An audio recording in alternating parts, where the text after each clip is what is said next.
De hecho, las preguntas ayudan a profundizar en algún alcance que tal vez podría estar pasándose por alto. Así que, sin más, vamos a dar inicio a la presente exposición. Bien, cuando hablamos de la demanda, y sobre todo ahora con el planteamiento de la implementación, digamos, de los nuevos módulos de litigación oral en materia civil, que cada vez está siendo más progresivo, de hecho, esto pone hace un punto de quiebre, digamos, o va a ser un punto de quiebre en cuanto a la litigación se trata en materia civil, porque estamos acostumbrados un poco en la metodología de la escritura, donde hacemos nuestra demanda, escribimos todo y presentamos la demanda, el demandado igual hace el escrito de contestación, nos notifica, nosotros hacemos otro escrito para contestar la contestación del demandado y luego el demandado hace lo propio, y vamos llenando de escrito tras escrito tras escrito todo el expediente y al final tenemos un file de varios tomos a lo largo de todas las instancias en el proceso. Entonces, la metodología de litigación oral en materia civil apunta a que esa forma de llevar adelante el proceso se vaya dejando un poco de lado. Digamos, no se ha hecho una reforma al Código Procesal Civil como en su momento se hizo al Código Procesal Penal para implementar la litigación oral, no. En este caso, lo que se ha hecho es, se han aprobado resoluciones administrativas a nivel del Poder Judicial, donde se han planteado la implementación de este plan piloto para ver qué resultados tiene. Y si es cierto de que a través de la implementación de la oralidad en los litigios civiles, se va a lograr reducir la carga procesal, las decisiones judiciales van a emitirse en el tiempo más breve, más célere, y además el juez se va a dedicar a lo suyo enteramente. Esto es tomar decisiones dentro del proceso y emitir la sentencia. Y de pronto no distraerse en los factores, digamos, administrativos, en los aspectos operativos del proceso, porque un proceso tiene aspectos operativos, hacer la notificación, armar la cédula, subir al sistema, imprimir, sacar los sellos, las firmas, todas esas cuestiones operativas, efectivamente quitan tiempo. Y si hay, digamos, por una gran cantidad de expedientes, quitan más tiempo. Entonces, el objetivo de la implementación de los módulos de litigación oral parten de la idea de que vamos a propiciar de que los abogados, en vez de llenar el expediente de puros expedientes, en una sola audiencia o máximo 2 audiencias, discutan todo lo que tengan que discutir, y para esto el juez va a ser bastante flexible en priorizar el debate horizontal entre el abogado demandante y el abogado del demandado, para que él pueda ir tomando decisiones de las controversias que van surgiendo en el proceso en esas audiencias, y así, de ser posible, inclusive emitir sentencia en esa misma audiencia, sin importar tanto si el proceso es de conocimiento, abreviado, sumarísimo, no tanto, es un punto de referencia el hecho de que el proceso de conocimiento es un tema más complejo, ¿cierto?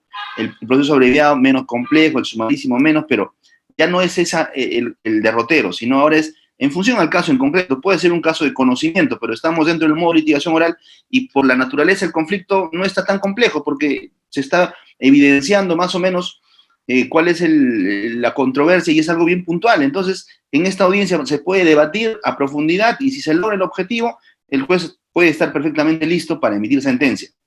Y este cambio de pauta, digamos, en la metodología de la litigación oral aplicable a los litigios civiles, como consecuencia va a exigir algo de nosotros, de los abogados litigantes. Va a exigir que estemos preparados, pero eso debería darse por descontado, ¿no?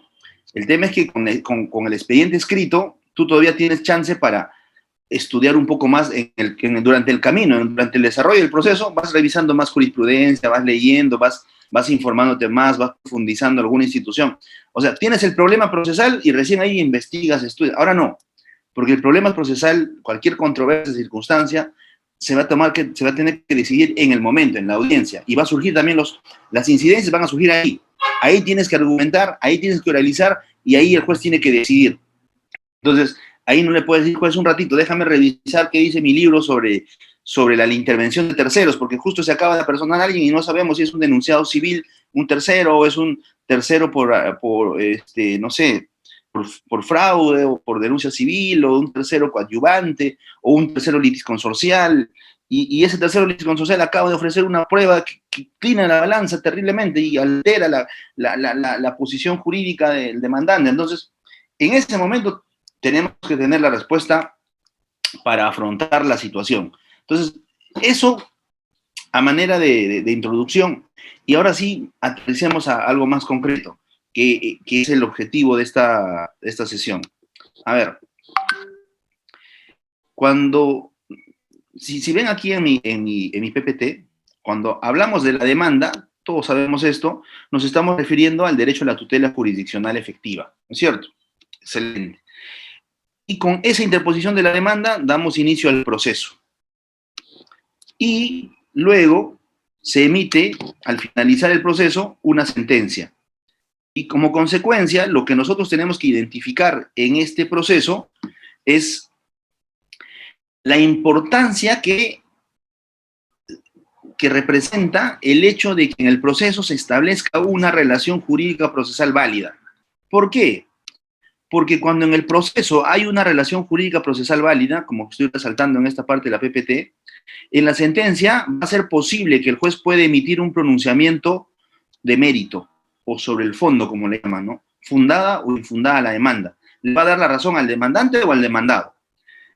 Pero si algo está mal en el proceso y esta relación jurídica procesal no es válida, el juez en la sentencia va a emitir un pronunciamiento inhibitorio y va a decir improcedente o poco probable, pero posible teóricamente, también podría decir inadmisible. En este caso del pronunciamiento inhibitorio, el juez no está dándole la razón a nadie, ni al demandante ni al demandado. El juez se inhibe de la controversia. Entonces, nadie gana.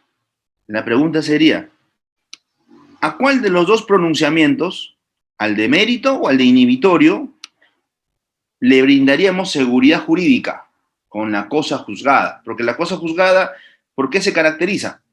Por dar un blindaje a la decisión judicial, que hace que esa decisión sea inmutable, o sea, no va a variar en el tiempo. Es una decisión permanente, perpetua. No solo eso, además de ser inmutable la decisión, va a ser inimpugnable, porque ya no puedes interponer más recursos, ya apelaste, interpusiste casación, esta es la sentencia definitiva. Entonces, es inmutable y además inimpugnable. Además, es coercible, es decir, no se cumple lo ordenado en la sentencia por las buenas, se hace que se cumpla por las malas, y ahí se hace uso inclusive de la fuerza pública. Entonces, tres atributos: inmutabilidad, inimpugnabilidad y coercibilidad. Tres atributos de la cosa juzgada. Eso solamente se atribuye a las sentencias que tienen pronunciamiento de mérito, que resuelvan la litis de sí, dándole la razón al demandante, al demandado. Pero si es improcedente, o un pronunciamiento inhibitorio en general, no hay nada que garantizar, que proteger, pues.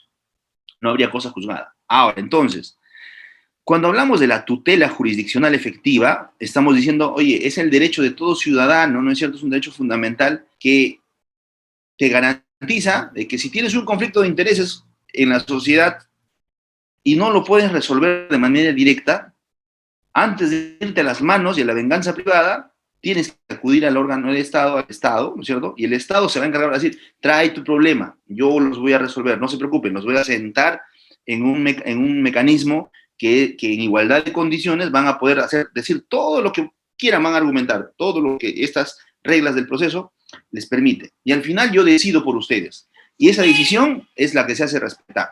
Entonces, el Estado monopoliza el deber de administrar justicia y a cambio te reconoce el derecho a la tutela jurisdiccional efectiva. Pero claro, esa decisión que el juez te va a dar en la sentencia tiene que ser una decisión que ha transitado por un proceso en el cual se han respetado las garantías mínimas del debido proceso. Doble instancia, debida motivación de la resolución judicial, se ha respetado el derecho de defensa y demás garantías del debido proceso. Entonces, no solamente el Estado se obliga a resolver tu conflicto de intereses, sino además hacerlo a través de un método de debate en igualdad de condiciones, premunido de todas las garantías mínimas del debido proceso. Y ese método de debate es el proceso judicial. Y una vez que te brinde esa decisión, además, va a estar blindada por la cosa juzgada. Todo eso es el derecho a la tutela jurisdiccional efectiva. Pero no solo eso, sino hay algo más inclusive. Porque ¿de qué te vale ganar el proceso, tener una sentencia donde te dan la razón, si al final tú no puedes ejecutar esa sentencia? Sentencia a favor de Percy, páguenle una indemnización por 100.000 soles. Pero quiero ejecutar la sentencia y mi deudor no tiene ningún bien, no tiene nada. ¿De dónde le voy a cobrar? Mi sentencia está bonita para ponerle en un cuadro en mi sala, pero yo no he demandado para tener una sentencia bonita para mi cuadro. Yo quiero una sentencia que se cumplen los hechos. Ah, ok. Entonces no solamente es una cuestión de que yo como ciudadano tengo el derecho a ti, Estado, a exigirte que resuelvas mis conflictos de intereses cuando yo no puedo hacerlo, sino que esa resolución de mi conflicto lo hagas garantizándome las reglas de un debido proceso. Y la sentencia obtenida tenga un pronunciamiento sobre el fondo que luego va a tener cosa juzgada, con inmutabilidad, inimpugnabilidad y coercibilidad. Y además me vas a garantizar que esa decisión se ejecute en los hechos. Ah, ¿y cómo me garantizas eso último? Para eso están las medidas cautelares. Ok, o sea, en paralelo a mi demanda puedo presentar una solicitud cautelar para garantizar la futura ejecución de la sentencia si sale a mi favor. Excelente. Así debiera funcionar la tutela jurisdiccional efectiva. En la práctica no es así. Ya se van a decepcionar llegado el momento, o si seguramente ya lo vienen padeciendo si ya se dedican al litigio, porque entre esto que es el concepto del derecho a la tutela jurisdiccional efectiva, hay muchas cosas todavía por qué mejorar. Pero bueno, al menos ese es el propósito, ¿no? El alcance del derecho a la tutela jurisdiccional efectiva.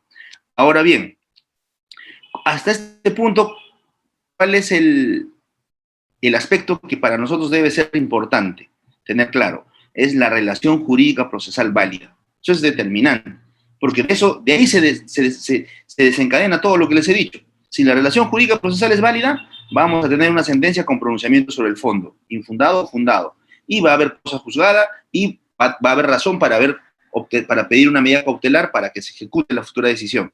Porque si esto está mal, la relación procesal de nada va a servir. Vamos a pasar años litigando para que al final la sentencia no dé la razón a nadie. Pérdida de tiempo, carga procesal innecesaria, gastos recursos por las puras, y bueno. Entonces, la pregunta ahora sería, ¿qué tenemos que hacer los abogados que nos dedicamos al litigio para conseguir la relación jurídica procesal válida dentro del proceso? Porque eso me garantiza todo lo demás. Acá. ¿Ven este cuadro de aquí? Este cuadro de aquí nos dice, cumplamos con los presupuestos materiales y los presupuestos formales de la demanda, que vendrían a denominarse también en la doctrina como condiciones de la acción y los presupuestos procesales. Cumplimos las condiciones de la acción y los presupuestos procesales, va a haber relación jurídica procesal válida y va a suceder todo lo demás que ya les expliqué. Entonces, ¿cuáles son las condiciones de la acción o los presupuestos materiales? La legitimidad para obrar, el interés para obrar, la voluntad de la ley. ¿Y cuáles son los presupuestos formales? La competencia del juez, capacidad procesal y requisitos de la demanda. Entonces, el día que yo vaya a hacer mi demanda y vaya a prepararme para los módulos de litigación oral y estructure mi teoría del caso, ¿no es cierto? Evidentemente, la columna vertebral de mi teoría del caso, yo tengo que verificar que tenga todos estos componentes. Entonces, si mi teoría del caso, gráficamente, es un edificio, ¿no es cierto? Un edificio, todo bonito. Estos presupuestos materiales y formales o condiciones de la acción y presupuestos procesales vienen a ser como la columna vertebral de todo, para que el edificio no se caiga. Y ya después la información que yo pongo y el relato que planteé en mi teoría del caso, ya eso vendrá a ser la ventana, el acabado, todo bonito, la pintura. Entonces, es importante que nosotros al momento de estructurar nuestra teoría del caso verifiquemos correctamente estos elementos, porque si están mal, por las puras estamos avanzando el proceso. No vamos a obtener un resultado beneficioso, vamos a perder el tiempo. Entonces, repasemos rápidamente con algunos ejemplos tal vez, cómo los identificamos a cada uno de estos elementos. La legitimidad para obrar tiene que ver con, con la, la determinación de la correcta identificación de las partes. Claro, si vas a interponer una demanda, vas a llevar un caso a un litigio, un tribunal, y vas a estructurar tu teoría del caso, primero preocúpate de que los actores sean los correctos, que el que esté demandando sea el que le corresponde demandar y que sea el demandado al que le corresponde ser el demandado. Porque si eso está mal, ya estamos partiendo con el pie izquierdo. En algunos casos es bastante evidente y burdo. Oye, voy a divorciarme, ¿a quién voy a demandar? A mi esposa. Yo tengo la legitimidad activa, ella la pasiva. Voy a resolver un contrato de arrendamiento. ¿Quién es el demandante? El arrendador a quien no le están pagando la renta. ¿Y quién debe ser el demandado? El inquilino que está incumpliendo el pago de la renta. Ahí es fácil, pero no todos los casos son así.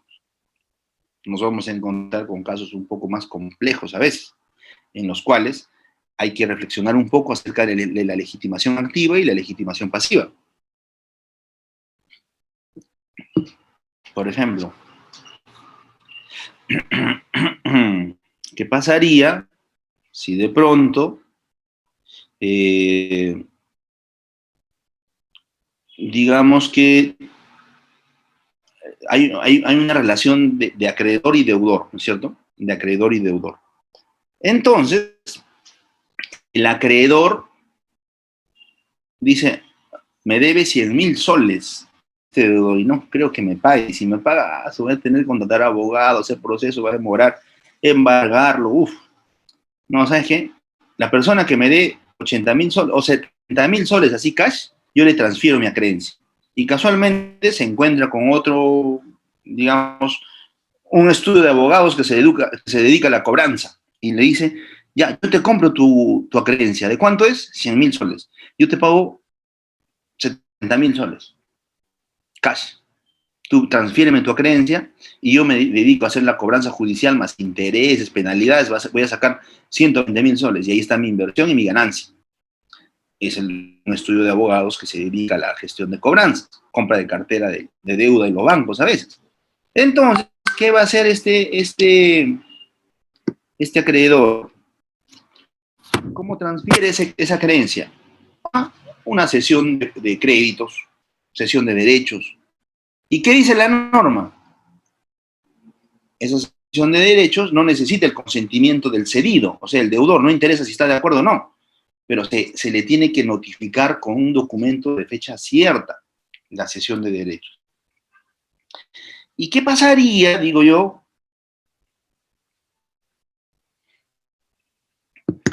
al momento de hacer la cesión de derechos? Mandan la carta notarial al deudor para notificarle que efectivamente se está cediendo el crédito y por tanto su acreedor es otra persona, el estudio de abogados ahora. Esa notificación, esa carta notarial se notifica mal, no llega a la dirección correcta del deudor. Por tanto, para efectos prácticos, se da por no notificado, porque el error ha sido muy burdo. Ha dado una dirección X en un distrito distinto. Porque la avenida Sáenz Peña, ustedes lo pueden encontrar en el Callao, como también lo pueden encontrar en San Juan del Lurigancho, como también lo pueden encontrar en Vía El Salvador. Y el abogado le encarga al practicante, encárgate la carta notarial, eso es bastante sencillo, y le da las pautas, y él redacta y se distrae ahí por el tema del distrito, y termina mandando la carta notarial a la dirección correcta, pero no al distrito que correspondía. Para efectos prácticos nunca se le notificó al deudor. Pasa el tiempo, vence la deuda, no está pagando, entonces el estudio de abogados inicia su proceso de obligación de dar suma de dinero. Y evidentemente presenta la demanda contra el deudor. El deudor se apersona y dice, momentito, ustedes yo ni los conozco, ¿quiénes son? ¿De dónde aparecieron? ¿Qué pasó aquí? Se dan cuenta que la discusión ahora va a girar en torno a si el demandante, el estudio de abogados, tiene la condición de acreedor o no. Tal vez sí, porque el acto de transferencia es válido, pero no es eficaz hasta que no se le notifique con fecha cierta. Y en este caso nunca le llegó la carta notarial. y ya se empieza a armar la discusión en torno a la legitimación para obrar activa. Oye, no te llegó la carta notarial. Ah, pero sí te llegó la solicitud de conciliación extrajudicial, estoy viendo. Entonces sí estás notificado. La cesión de derechos es válido, no fue eficaz con la carta notarial, pero fue eficaz con la citación a conciliación extrajudicial. Porque eso sí te notificaron bien. Eso dirá el abogado del demandante al momento de oralizar el descargo respecto de la defensa que haga el demandado, cuestionando la legitimación activa. Y así, el debate se va haciendo de ida y vuelta. Y el juez tendrá que decidir. El juez puede interpretar y decir, no, la interpretación correcta de tal artículo del Código Civil dice que si no se notifica con fecha cierta la cesión de derechos es inválida. O sea, ni siquiera ineficaz, sino inválida. Por lo tanto, la creencia no se transfirió, el acreedor sigue siendo el anterior, y usted no tiene vela en este entierro, falta legitimación activa. Podría ser. O sea, esos son los posibles escenarios. Vayamos con el interés para obrar. Mientras que la legitimación para obrar tiene que ver con a quién le corresponde demandar y a quién le corresponde ser el demandado, el interés para obrar tiene que ver con cuál es el momento oportuno para presentar la demanda. Porque no cualquier momento es oportuno. ¿Cómo así? Hagamos este paralelo, miren, ¿ah? Es como si tuvieras algún dolor en el estómago y quisieras ir al hospital y decir, opérenme de una vez, quiero una intervención quirúrgica. Un momentito, no te podemos operar. Hay que hacerte un examen, hay que ver cuál es tu posible diagnóstico. A lo mejor no necesitas la operación, se te puede curar con 2 pastillas, o tal vez con un tratamiento un poco más prolongado que una simple pastilla. O tal vez sí, tienes razón. Si no te operamos ahorita, te mueres. O sea, la operación es como la última ratio, ¿no? La intervención, la última respuesta, la última opción, la última alternativa. Previamente hay que descartar otras posibilidades. Entonces, el proceso judicial es más o menos parecido. Si usted tiene un conflicto de intereses con alguien, de inmediato al día siguiente no pida el proceso judicial, porque el proceso judicial es como la operación. Última ratio. Primero, entonces, mande su cartita notarial, trate de arreglar de manera directa, invítelo a conciliar. Y si transcurrido todas estas fases no llegan a ningún entendimiento, ¿qué te queda? Antes de irte a las manos, inhalas, exhalas, contratas a un abogado y te vas al Poder Judicial y planteas tu demanda. Y ahí el juez no te puede decir, oye, te falta interés para obrar. No, no, no. Ni se te ocurre decirme que me falta interés para obrar. Ya le mandé cartas notariales. Nunca me respondió o me respondió evasivamente o diciéndome que no iba a cumplir con lo que le estoy exigiendo. Le invité a conciliar, no asistió o asistió y se opuso a lo que le estoy pidiendo. ¿Qué más quieres que haga, señor juez? No me queda otra que venir ante usted para que usted tome una decisión en este problema. Ah, perfecto. Se advierte que tienes interés para obrar. Es decir, tienes la necesidad de acceder a la tutela jurisdiccional efectiva para que sea el órgano, el juez, el funcionario, quien tome una decisión sobre el conflicto. Entonces, el interés para obrar es eso, poner de manifiesto la necesidad de acceso a la tutela jurisdiccional efectiva. Por consiguiente, miren, por consiguiente, ahora vamos a ver si acá en la PPT, ya. Por consiguiente, les planteo un ejemplo, así.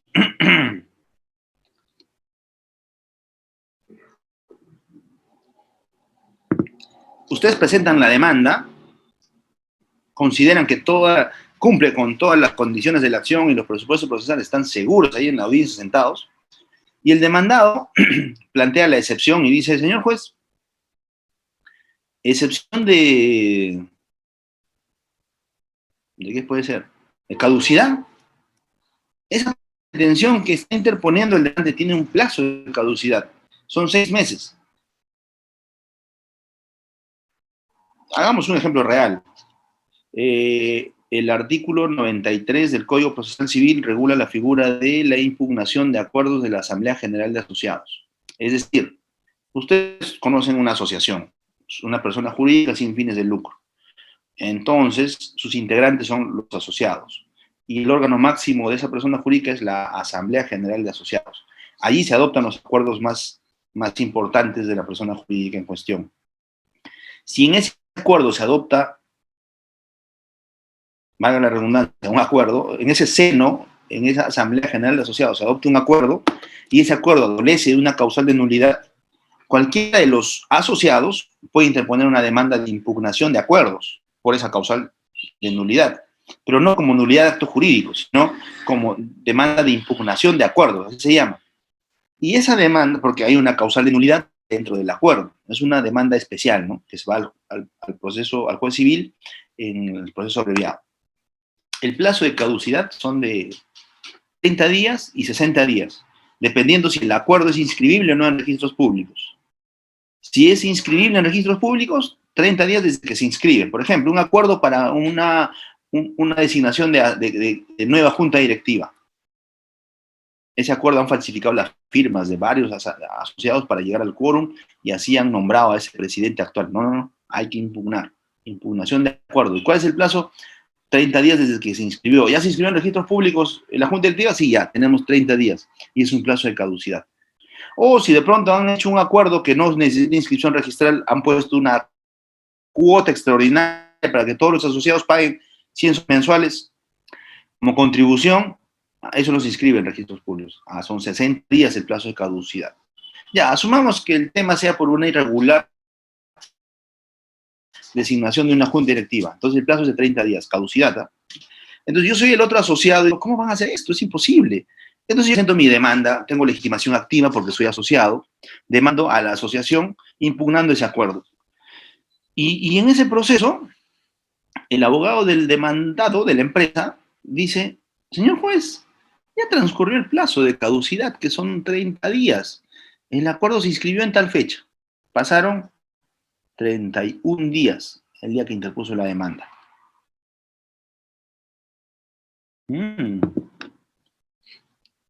Entonces el juez, estamos en el módulo de litigación oral, a ver, analice su excepción. Señor juez, la demanda está dirigida a cuestionar el acuerdo que ha consistido en la designación de una nueva junta directiva. Dicho acuerdo se aprobó en tal asamblea, se inscribió en registros públicos tal fecha. Si contamos desde esa fecha hasta la fecha en que se interpuso la demanda, pasaron 31 días. Y el código dice 30 días. Y el juez dice, uy, pasó un día. El abogado de la parte demandante dice, señor juez, pero es un día, o sea, ni siquiera han pasado 20, 30, 40 días. ¿Se acuerdan cuando en la segunda vuelta, en las últimas elecciones presidenciales, la hora eran las 8 de la noche, creo, y habían presentado más pedidos de nulidad después de las 8 hasta las 11 de la noche, y todo lo que argumentaron los abogados para que el horario sea hasta las 11, o sea, imagínense, más o menos en ese enfoque habrían varios argumentos a favor del demandante y decir, señor juez, ni siquiera ha pasado un día entero, han pasado unas cuantas horas. No sea irrazonable, no sea irracional, acepte la demanda, que debatamos el tema de fondo. No me niegue la posibilidad de continuar al tema, a la verdad.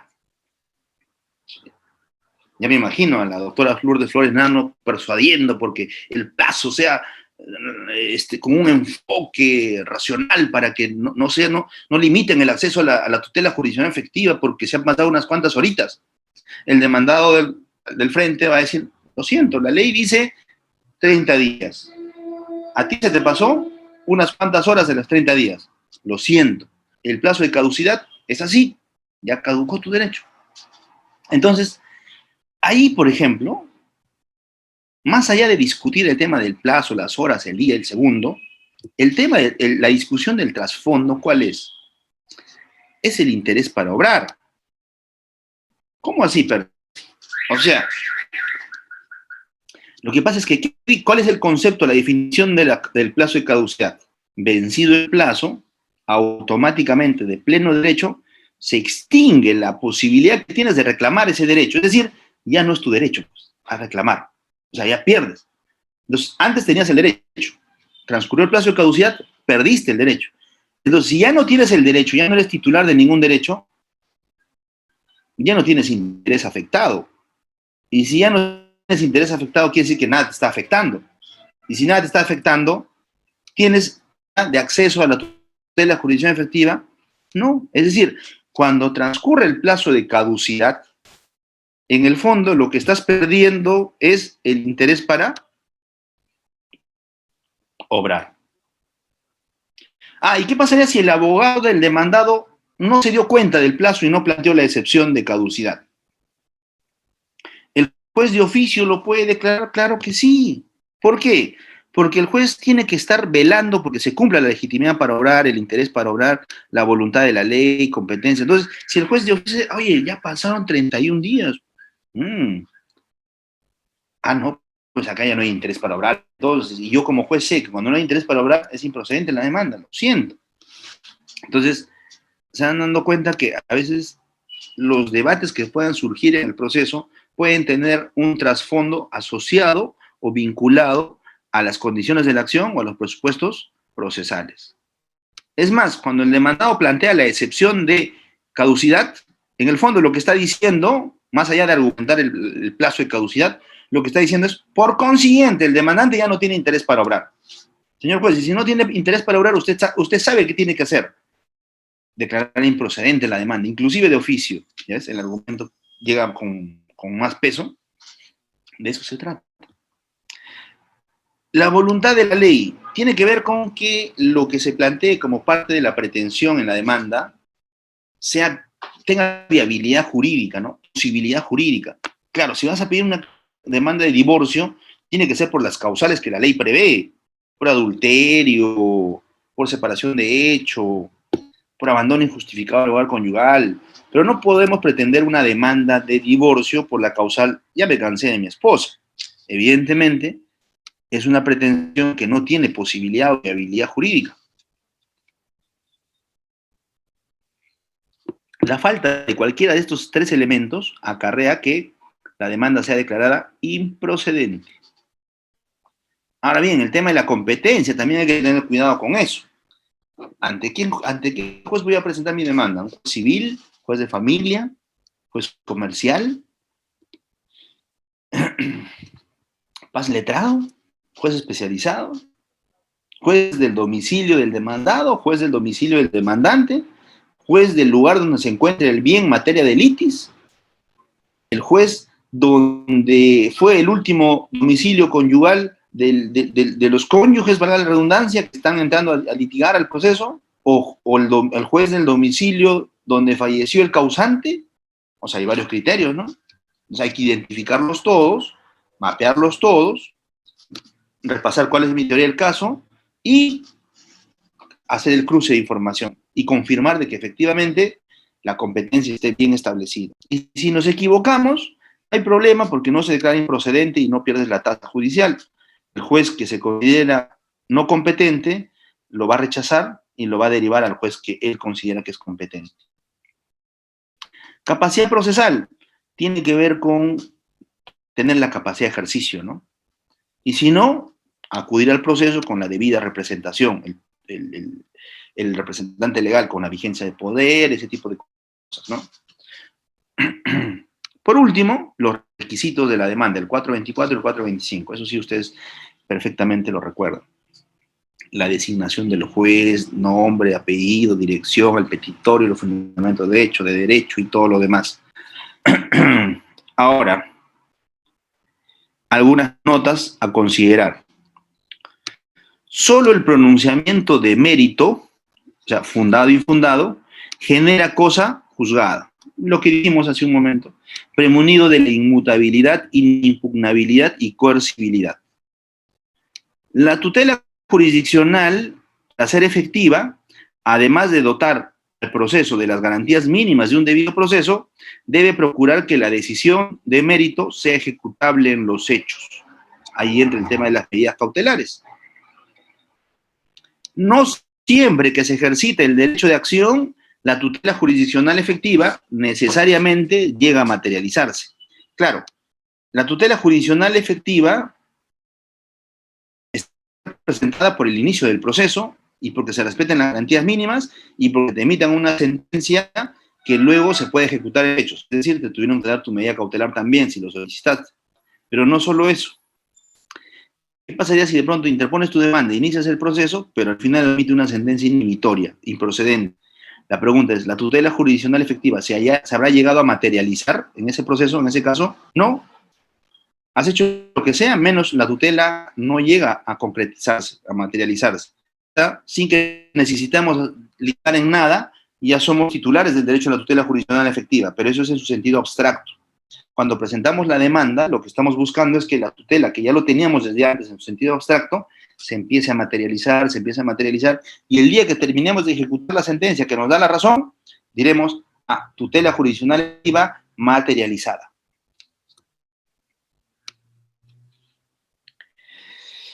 Bien.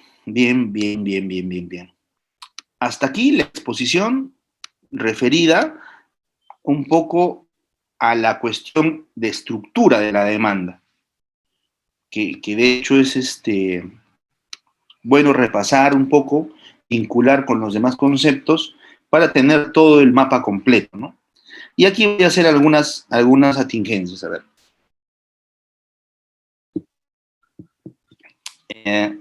Hace rato yo les hablé de la cosa juzgada, ¿no es cierto? Y les decía, eso implica que la decisión va a ser inmutable, inimpugnable y coercible. Pero también les dije, perdón, no les dije, y esto es lo que quiero decir, que esa cosa juzgada, la regla, los atributos de la cosa juzgada, como regla, son estos tres que acabo de mencionar. Pero esa regla tiene excepciones. Porque en algunos casos nos vamos a encontrar con una cosa juzgada que se llama formal, porque la que cumple las características es cosa juzgada material. La cosa juzgada formal se caracteriza porque es una decisión que es inimpugnable y coercible, pero no es inmutable. Es decir, esa decisión sí podría variar en el transcurso del tiempo. Algunos ejemplos, a ver. El caso de una sentencia de alimentos. Un día la sentencia dice, pague 1.000 soles. Al día siguiente el demandado le va mejor en la vida y al alimentista tiene mayores o nuevas necesidades, porque de pronto, no sé, padece una enfermedad o algo y ha empeorado. Entonces, a pesar de que hay una sentencia que ha definido un monto de pensión, puede pedirse luego el reajuste y una nueva sentencia va a modificar la anterior. ¿Qué dijimos? Eso quiere decir que las sentencias de alimentos solo tienen calidad de cosa juzgada formal, porque en algún momento más adelante podrían modificar, cambiar. Lo mismo con las sentencias de tenencia. Un día la tenencia la puedo tener yo, pero pasa el tiempo y hay cosas que no están bien y la mamá puede decir cambio de la tenencia y el juez en el segundo proceso le puede dar la razón y se deja sin efecto la sentencia anterior. Ya, esas son cosas o supuestos en los cuales procede la cosa juzgada, o mejor dicho, surge la cosa juzgada formal donde las sentencias no tienen ese carácter de perpetuidad, ¿no? Igual en los casos de desalojo, las sentencias de desalojo por ocupante precario no tienen calidad de cosa juzgada material, solo formal. Más adelante otra sentencia puede hacer que varíen esa sentencia. La sentencia de los casos de interdicto, de recobrar, también solo tienen calidad de cosa juzgada formal. Bien, amigos, hasta aquí me gustaría saber si tenemos alguna pregunta para ya entrar a la segunda parte de la exposición, porque entiendo que la primera tenía que ver con la demanda y las pretensiones, ¿no es cierto? Si no tenemos preguntas, sí, doctor. Algunos participantes pueden levantar su manito para... Ahí está. Tenemos al doctor Michel. Doctor Michel, muy buenas noches. Está activo su audio. También tenemos a la doctora Iris. Gracias. Doctor, buenas noches. Buenas noches y bueno, agradecer la brillante exposición. Doctor, tengo una duda. Yo la verdad que estoy pasando del penal al civil recientemente, de hace unos meses, y quería preguntar, ¿hay la posibilidad de plantear en una demanda de nulidad de acto jurídico en una forma, digamos, integral, presentar nulidad y anulabilidad de acto jurídico en una demanda? Le pregunto, por favor, si me puede ayudar con eso. Gracias. Excelente. Buena pregunta.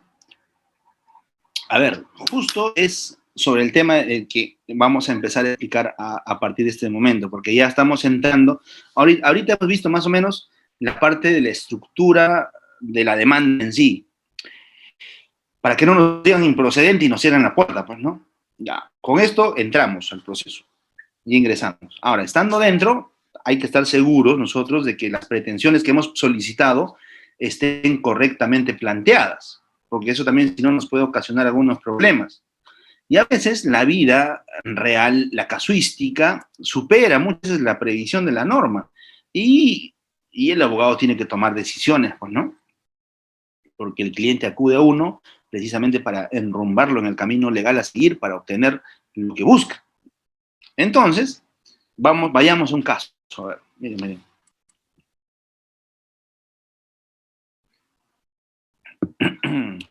Sucede lo siguiente. Una señora, a ver. Ya está. Ahora, en estas épocas donde el comercio virtual se ha hecho prácticamente cada vez más masivo, ¿no? Ya casi la mayoría compra muchas cosas por internet. Puede suceder lo siguiente, mira. Una empresa peruana, todavía un tanto pequeña, mediana, va a comprar mercancías así en grandes cantidades. En grandes cantidades. Imagínense que sea un producto, no sé, ya. Esta pequeña empresa es de un gimnasio. Entonces ha alquilado varios locales, una cadena de gimnasio, 10 locales, en varios departamentos del Perú. Bueno, la empresa está con buena proyección, pues, ¿no? Es pequeña porque, digamos, está en proceso de inversión. Entonces, por la información que ha visto en internet y todo lo demás, dice, wow, excelente. Hay un producto que se está comercializando en el mercado. Prácticamente tú tienes que hacer ejercicio menos cantidad de horas y ya esa proteína hace que todo se parezca así más rápido, así como, no sé, como Nicola Porchela, pues, ¿no? Rapidito, no necesitas hacer tanto fierro. Entonces, esta empresa decide importar ese producto así porque está haciendo la gran sensación en otros países. Entonces, aprovecha el buen precio y compra una gran cantidad, ¿no? Y casualmente, esa empresa, no sé, China, por ejemplo, que fabrica estos productos, tiene una sucursal acá en Perú. Entonces, con la sucursal de la empresa china en Perú, hacen un contrato por buena cantidad de dinero, donde compran una gran cantidad de este producto, porque dice, este producto está haciendo una sensación en varios países, a Perú todavía no ha llegado, yo voy a tener la novedad, y cuando ponga el comercial en la tele, Dios mío, esto va a reventar, y todas mis tiendas tienen que estar abastecidas de este producto. ¿Y quién no va a querer ser musculoso así como Nicola Porchela? Todos, y más aún sin hacer tanto ejercicio. El producto hace la gran parte del trabajo. Excelente. Entonces, hacen el contrato, hacen el pedido, pagan el 50% del adelanto, todo bien, y de pronto, problemas. Los problemas nunca faltan. Empiezan a salir en las noticias, en los mercados donde se viene comercializando este producto, que desencadena células cancerígenas, que te envejece, y entre varios problemas así que afectan la salud. Entonces, entonces la empresa peruana dice, ya no quiero este producto. Pero yo ya pagué el 50%. Es más, la empresa china, la sucursal, ya hizo llegar la mercancía. Y ya le manda una carta diciendo, ven a recoger tu mercancía. O sea, no me ha llegado, no tengo el lote completo, pero tengo una parte del lote. Lo que falta me va a llegar en 2 semanas, pero igual te lo voy a entregar. No hay problema. Y la empresa ya se enteró de que es un producto que trae problemas, entonces ya no quiere comprar, o ya no quiere continuar con nadie, pero ya firmaron el contrato, ya dieron el adelanto. Entonces ahí dice, le preguntan al abogado de la empresa peruana, de la empresa de gimnasio, y su abogado dice, ¿no?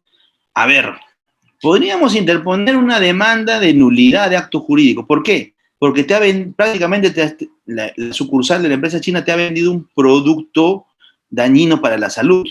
hay que buscar una norma del sector salud que de pronto restrinja la comercialización de productos que tengan un determinado insumo. Hay que identificar, hay que pasar por el laboratorio, hay que comprar un producto, hay que pasar por el laboratorio, hay que identificar un insumo que esté restringido y al toque. Nulidad de acto jurídico por me has vendido un producto prohibido por las normas sanitarias. Y opción, posibilidad 1, nulidad de acto jurídico por objeto jurídicamente imposible, porque me estás vendiendo algo que está restringido para el tráfico comercial. Nulo. Y si es nulo, yo no te devuelvo la poca mercancía que me entregaste y te pido devuélveme mi dinero, mi 50%. Ya, ¿qué más? Oye, pero no estamos seguros porque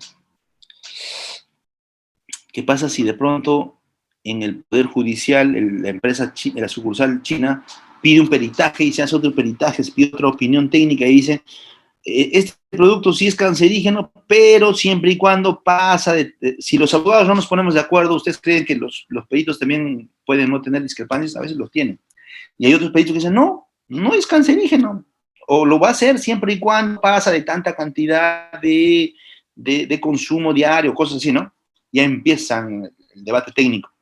Entonces, o sea, no estoy tan seguro de que me pueda ser fundada la demanda por nulidad, por vulnerar normas, por vender un producto con restricciones sanitarias. El juez me puede decir no. O sea, es cancerígeno si consumes demasiada cantidad, pero si consumes controlado y eso te han informado, entonces no hay nulidad, es válido. Sí se puede comercializar con la debida instrucción y con la debida receta. Cambia el escenario. Entonces el abogado le dice al gerente general de la empresa de gimnasio una posibilidad de la nulidad de acto jurídico por objeto jurídicamente imposible, pero no te asegura el éxito, porque me estoy respaldando en un informe pericial, y si los peritos de la empresa china sacan otro enfoque, porque le he preguntado a nuestro perito y me dice, estoy forzando un poquito, ya. Otra posibilidad, dicen, ya. Ya, mira, ¿cuándo tenían que entregar la mercancía? Tal fecha. ¿Te han entregado? No, solamente el 80%, falta el 20%. Y no te han entregado. Perfecto. Eso sería incumplimiento del contrato. Claro. Podemos pedir resolución de contrato. Resolvemos el contrato por incumplimiento, te devuelvo la mercancía que me entregaste, el 80% del lote, y devuelve mi dinero, por favor, el adelanto. Caramba, también es una salida. O sea, no anulamos el contrato, pero lo resolvemos, pero para efectos prácticos logramos el mismo resultado. El gerente le dice, muy bien, abogado, usted se merece un aumento. Está planteando buenas alternativas de solución. Pero nuevamente el abogado con su pesimismo, ¿no? Dice, pero señor gerente, eso es interpretando esta cláusula del contrato como que se diera a entender de que nos tenía que hacer entrega de todo el lote en una sola fecha. Pero la redacción de la cláusula no está tan clara, es interpretable, como que puede entenderse que efectivamente tenía que entregarte en una sola fecha, como que también puede ser en dos partes, no queda claro. Depende de la interpretación que el juez haga de esa cláusula para que nos dé otra vez. Entonces, no estamos seguros si prosperaría o no la demanda de resolución de contrato. En ese sentido, ¿qué otra opción podría plantearme? Naturalmente, el abogado podría decir, señor juez, el vendedor no me ha brindado toda la información detallada del producto y eso me ha inducido a error. Y si me ha inducido a error, me ha engañado. Y cuando en un contrato una de las partes a propósito engaña a la otra parte, eso es dolo. Y eso es causar la anulabilidad. Porque, a ver, ¿quién de la empresa ha negociado con la empresa china? Tal funcionario. A ver, comercial, ven, explícanos. Cuéntanos tú el itinerario, cómo te han convencido para que compres este producto. Me dieron este catálogo, este cartel, este afiche, este correo informativo, esta página web, revisamos todo. Oye, en ninguna parte dice que tiene este producto. O sea, han ocultado información al momento de convencerte, de venderte las bondades del producto. y como no te han, a propósito, han omitido la indicación de un insumo del producto, eso sí es como que ocultar información y eso es doloso. A propósito, me has provocado el error. Porque si yo me hubiera enterado de que tenía ese producto, no te compraba. Excelente. Tenemos entonces una causal de anulabilidad. Muy bien, abogado. Entonces el abogado hace su exposición al gerente y dice, tenemos la posibilidad de plantear una demanda de nulidad de acto jurídico, anulabilidad de acto jurídico y resolución de contrato. Y con los tres podemos obtener el mismo resultado, que es recuperar el 50% o sea, el dinero que dimos por inicial, y también podemos devolverle su mercadería, el 80% del lote que nos dio, y todos felices. 3 posibilidades para el mismo resultado. Perfecto, haga la demanda y el abogado, listo, al día siguiente ya tiene lista la demanda, la presenta y el juez dice improcedente la demanda. ¿Por qué? Por indebida acumulación de las pretensiones. Óigame, señor abogado, usted me está diciendo que es nulo, pero a su vez me pide también que lo resuelva por incumplimiento. Usted tiene que ponerse de acuerdo, porque para resolver el contrato primero tiene que ser válido, es decir, no tiene que ser nulo ni anulable, porque si es nulo o anulable, ¿cómo lo voy a resolver, pues? Solamente se resuelven contratos válidos. Y ahora, si me pides que es nulo, no puede ser anulable, pues. O sea, o te han engañado, error, dolo, anulable, o al estar prohibido el producto, tú sí sabías que estabas comprando, está prohibido, y te diste cuenta después que estaba prohibido, y por ende estás pidiendo la nulidad porque han comercializado un producto prohibido. Indebida acumulación de pretensiones, improcedente la demanda. Entonces, ahí entra, y de hecho la pregunta me ha permitido hacer la exposición de este caso práctico para ingresar al tema que voy a exponer a continuación, la segunda parte que les dije, ¿no? Que es la acumulación de pretensiones. El Código Procesal Civil plantea 3 formas de hacer acumulación de pretensiones. Pueden haber más formas, pero el Código menciona solo 3. Eso no quiere decir que solamente nos tengamos que restringir a esas 3. Ustedes, producto del ejercicio de la abogacía, en algún momento pueden encontrarse con una quinta, cuarta, sexta forma de acumular una pretensión que no van a ser esas 3 que dice el Código. Y cuando el juez le dice, oye, ¿de dónde te estás inventando eso? Hay que responderle, señor juez, el Código contiene un sistema numerus apertus de la acumulación de pretensiones. No es un numerus clausus. Si fuera clausus, serían única y exclusivamente esas 3 formas de hacer la acumulación objetiva. El código plantea la posibilidad de hacer acumulación objetiva y te plantea como alternativa 3 formas, pero no te dice que única y exclusivamente tengan que ser esas 3 formas, pueden ser otras más, en tanto que cumplan las siguientes pautas. Conexidad, estén vinculadas a un mismo bien, a un mismo objeto, a un mismo hecho. ¿Qué más?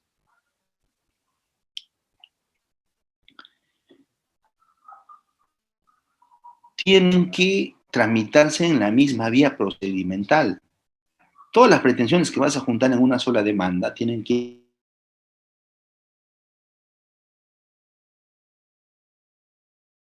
Lo que puedes hacer es acumular en el conocimiento pretensiones de la brevedad.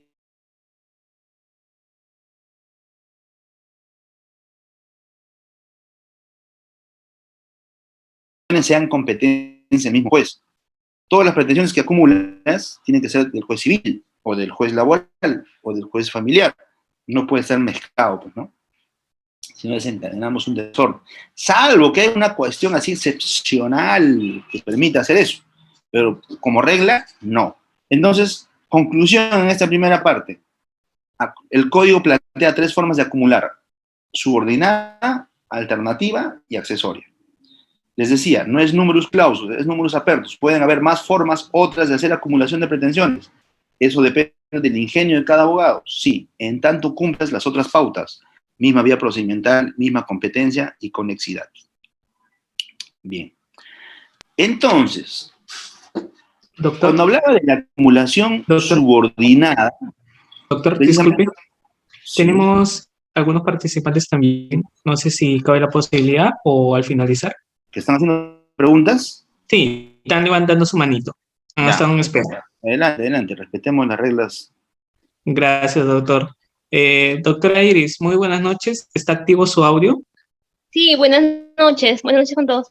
Doctor, buenas noches.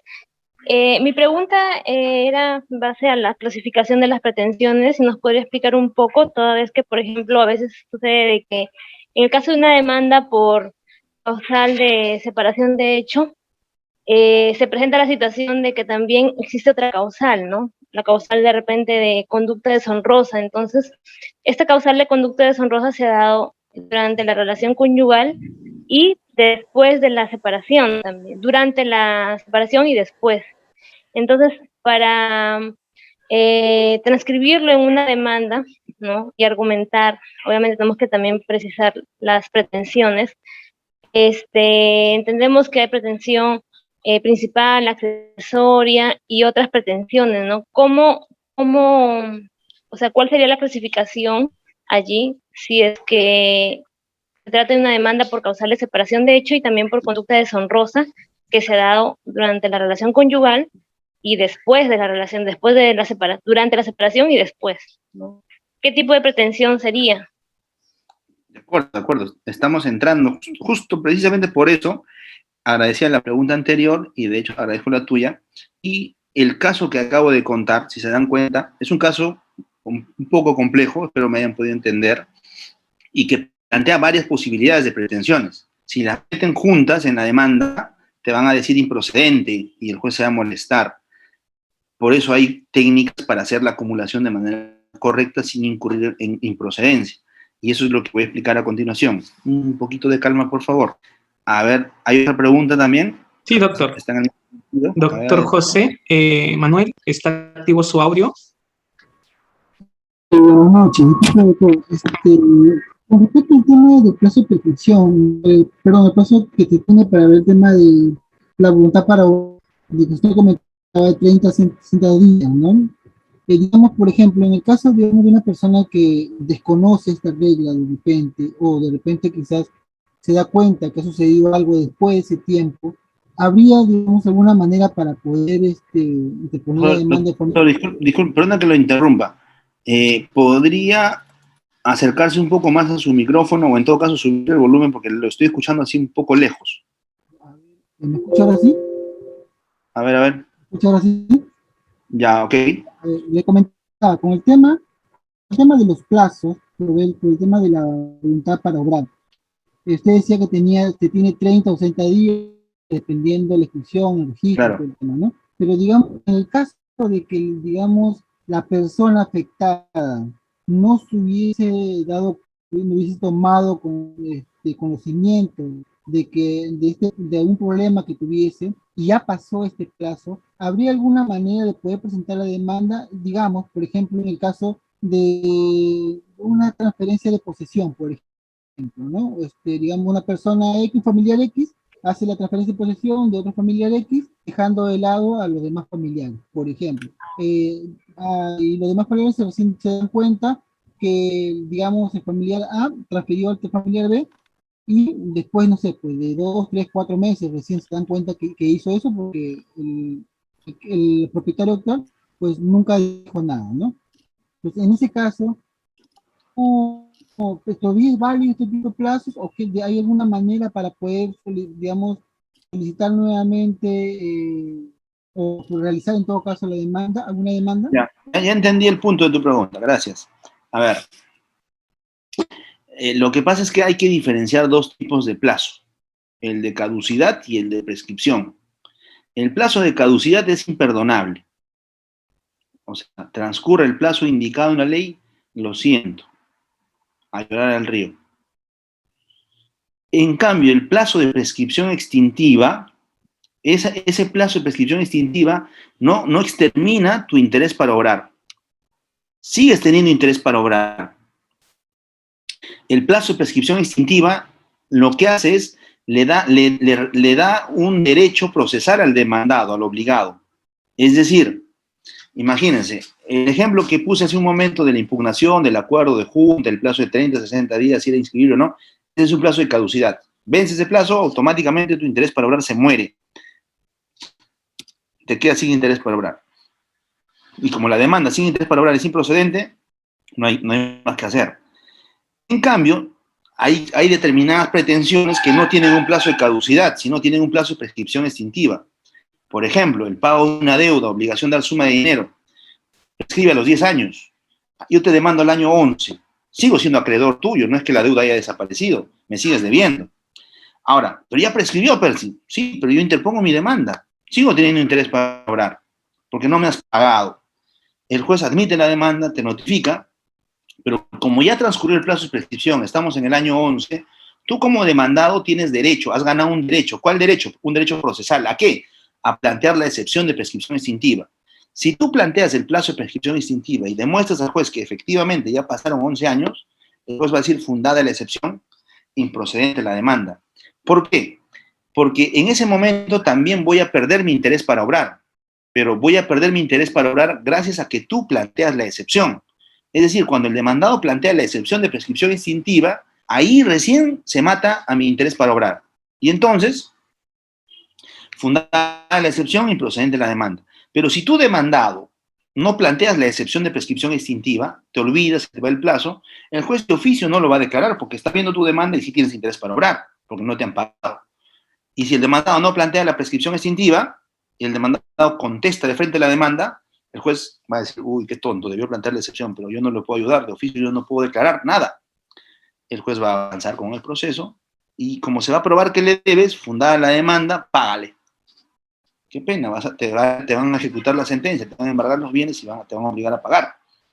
Entonces, si te das cuenta, hay que analizar cada situación, qué tipo de plazo tiene, caducidad o prescripción extintiva.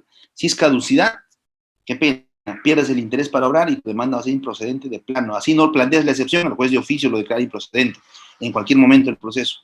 En cambio, cuando la pretensión está sujeta a un plazo de prescripción extintiva, ahí la cosa cambia, porque el demandante mantiene su interés para obrar, pero está supeditado a que si el demandado plantea o no la excepción de prescripción extintiva. Si plantea la excepción de prescripción extintiva, ahí sí se mata el interés para obrar, ahí sí improcedente la demanda. Pero si el demandado no plantea la excepción de prescripción extintiva, el juez se hace el tonto, avanza nomás porque el de oficio no puede hacer nada y termina el proceso. Y así más o menos termina la historia. Bien, sigamos. Me había quedado en que iba a empezar a explicar las formas de acumulación objetiva y les había adelantado diciendo que eran 3: subordinada, alternativa y accesoria. Bien. Ahora bien, la subordinada, ¿por qué se caracteriza? Porque dos pretensiones que son opuestas entre sí, tú las puedes presentar en una misma demanda, pero de forma subordinada. Es decir, pides como principal, en el ejemplo hace rato que puse, pretensión principal, nulidad de acto jurídico porque el demandado me ha vendido un producto prohibido. Nulo. Señor juez, nulo. Esa es mi pretensión principal. Pretensión subordinada a la pretensión principal. Señor juez, solicito que se declare la anulabilidad del contrato de compra-venta por la causal de dolo, porque el demandado, cuando me vendió el producto, me engañó. En ninguno de sus catálogos menciona el producto, que puede desencadenar células cancerígenas. Y eso es un error, me engañó. De haber sabido la información, yo no le compraba. Usted, señor juez, sabe que cuando un contratante a su otra parte le da información inexacta, lo engaña, eso es dolo y eso es causal de anulabilidad, ¿o no? Pero se lo estoy pidiendo de manera subordinada. ¿Qué significa esto? Que usted, señor juez, primero se va a pronunciar sobre la nulidad, evaluará los peritajes y determinará si el producto está prohibido o no está prohibido. Si usted interpreta las normas del Ministerio de Salud y dice que no es un producto prohibido porque sí está permitido, solo que lo que está prohibido son el consumo de grandes cantidades, el contrato es válido. Entonces me dirá infundada la pretensión principal, no es nulo el contrato. Y a continuación usted pasará a pronunciarse sobre la pretensión subordinada, sobre la anulabilidad. Y nos olvidamos de la nulidad porque ya no me dio la razón. Pero si usted me da la razón en la nulidad y dice, sí, fundada la demanda de nulidad porque se ha probado con peritaje que es un producto prohibido, nulo el acto jurídico, ya no se moleste en resolver la anulabilidad. ¿Para qué? Si ya me dio la razón con la principal. Entonces, esa es la forma de cómo se plantea una acumulación subordinada. Pretensiones que son opuestas entre sí, que juntas no pueden ir a la fiesta, se plantean como posibilidades. Primero uno, a la principal. Dependiendo cómo le va, vemos, señor juez, si te pronuncia sobre la otra. Primero analicemos la nulidad, a ver cómo va. Oralizo, ya. La nulidad, ¿qué es? El demandado que se defienda, ya. Señor juez, resuelvo. Fundado. No tengo nada más. Ahí, basta. Y el juez ya no se pronuncia sobre la subordinada. Pero si el juez dice infundada la nulidad, señor juez, un momentito, en mi demanda planteé una pretensión subordinada, así que pasemos a esa pretensión. Y vamos a discutir en la segunda pretensión sobre si hay o no hay dolo. Si el demandado me gana nuevamente y el juez dice infundada, no hay anulabilidad, no hay dolo, tengo otra más, Subordinadamente, como segunda pretensión subordinada, también he pedido la resolución. Entonces, si el contrato es válido, porque no es nulo ni es anulable, entonces el contrato es válido. Y en la fecha, señor juez, solo me entregó el 80% de la mercancía, faltó un 20% de incumplimiento, resolución de contrato. Si no es por una, por alguna te voy a ganar. Pero tengo que ordenar bien mis pretensiones. Principal, primera subordinada, segunda subordinada. Ahora, hace un momento me hicieron también la pregunta de ¿qué pasaría si en un matrimonio sucede un hecho que de pronto no estamos viviendo juntos hace más de 2 años? Tú sabes, esposa, eres mi esposa en los papeles, pero ya hace más de 2 años que estamos lejos. No hay cohabitación. Entonces hemos incurrido en una causal de separación de hecho. Pero, yo me acuerdo que me fui en la casa, y por eso han pasado los 2 años que no estamos juntos, porque tú cometiste una conducta deshonrosa. Las cámaras de Magali Medina tampallaron. Y como los dos somos personajes públicos, causó una deshonra en mí. Señor juez, demanda de divorcio con pretensiones subordinadas. Pretensión principal, divorcio por separación de hecho, porque pasaron los 2 años. Y si usted considera que no han pasado los 2 años y declara infundado, subordinadamente estoy pidiendo divorcio por conducta deshonrosa. Y usted evaluará si ese AMPAI califica o no califica para la conducta deshonrosa. Es más, puedo hacer el caso más interesante. Puedo poner, ya todavía no han pasado los 2 años, imagínense. Uy, tenemos un hijo menor de edad, entonces el plazo es de 4 años y todavía vamos, decir, 2 años separados. Entonces, demanda de divorcio por adulterio, porque saliste en el AMPAI de Magali. Ahí se te veía ahí cometiendo el acto de adulterio. Pretensión principal, divorcio por adulterio. Señor juez, si la prueba no es suficiente y usted considera que eso no es adulterio, que efectivamente dentro de la camioneta solo estaban contándose chistes y que el AMPAI de Magali fue ha tergiversado las imágenes, perfecto. Usted declarará infundada la demanda de divorcio por adulterio. Pero subordinadamente estoy pidiendo divorcio por conducta deshonrosa. Evalúe, tal vez no calzará como para un adulterio necesariamente, pero puede que califique como una cuestión de conducta deshonrosa. Y ahí veremos. Entonces, mis 2 pretensiones subordinadamente. Si es fundada la principal, el juez ya no se pronuncia sobre las subordinadas. Si es infundado el principal, recién se pronuncia sobre las demás. Así funcionan las pretensiones subordinadas. Ahora voy a explicar las pretensiones alternativas. En este caso, yo presento mi demanda con 2 pretensiones. Pero antes, un pequeño paréntesis. Cuando hago una acumulación subordinada, presento una principal, una primera subordinada, una segunda subordinada, una tercera subordinada, dependiendo de las pretensiones que yo identifique. Y a cada una le tengo que desarrollar su propio fundamento de hecho y su propio fundamento de derecho y sus propios medios probatorios. A la primera subordinada, su propio fundamento de hecho, su propio fundamento de derecho y sus propios medios probatorios. A la segunda pretensión subordinada, su propio fundamento de hecho, de derecho y sus medios probatorios, por separado. Porque si mezclo todo, el juez me lo va a tirar por la cabeza. Así se estructura una demanda con pretensiones subordinadas. En cambio, si hago una acumulación de pretensiones alternativas, en ese caso yo no tengo la necesidad de hacer su propio fundamento de hecho por cada pretensión, fundamento de derecho por cada pretensión, medios probatorios por cada pretensión. No. Un mismo fundamento de hecho para las dos pretensiones alternativas. Un mismo fundamento de derecho para las dos pretensiones alternativas. Y los mismos medios probatorios para las pretensiones alternativas. Ejemplo.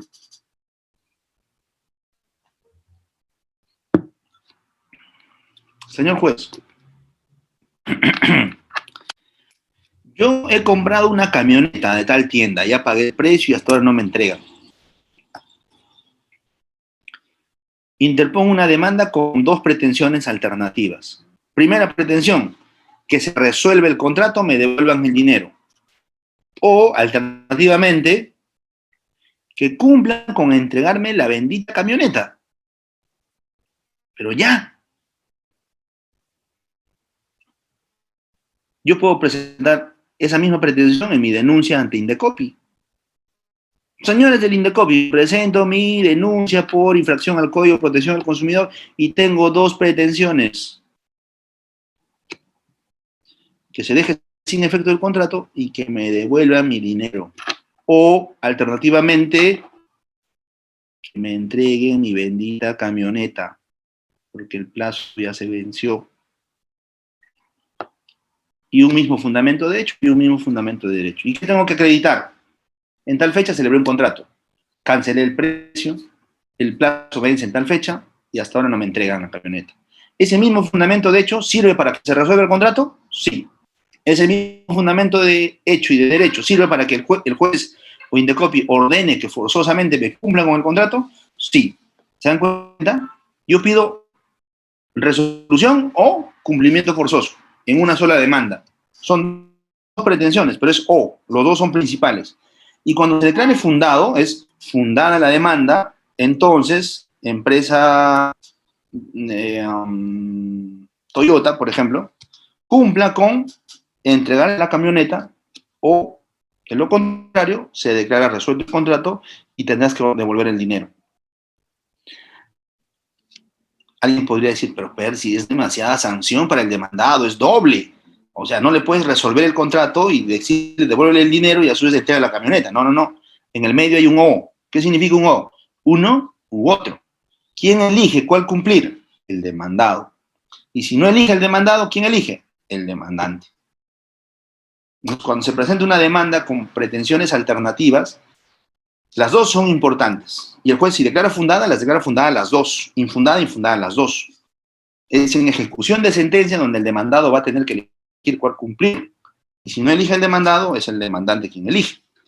Entonces, así funcionan las pretensiones